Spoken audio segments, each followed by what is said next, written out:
Batal nikah lagi? Boy William akui hubungannya sedang break dengan Karen Vandella.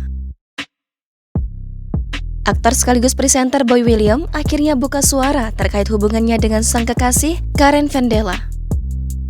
Direncanakan ia segera menikah, namun karena COVID-19 masih melanda tanah air, ia dan pasangan mengurungkan niatnya. Bahkan disebutkan bahwa Boy dan Karen hubungan asmarnya sedang break, namun keduanya masih menjalin komunikasi.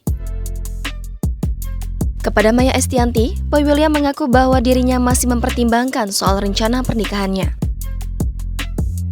Dikarenakan Boy William datang dari keluarga yang broken home, ia tak ingin pernikahannya berujung sama.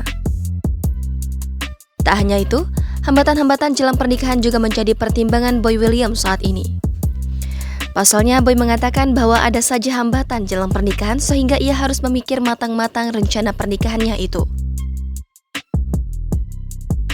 Kendati demikian, Boy William menjelaskan bahwa hubungannya dengan Karen Vandella baik-baik saja dan tidak putus. Boy William dan Karen Vandella mulanya berencana menikah pada awal 2020 lalu, namun karena COVID-19 melanda, mereka membatalkan pernikahannya. Untuk kedua kalinya, pasangan ini berencana melangsungkan pernikahan Juli 2021 lalu. Sayang, pernikahan itu kembali gagal digelar lantaran peraturan PPKM dari pemerintah. Jangan lupa subscribe, share, komen, dan like ya!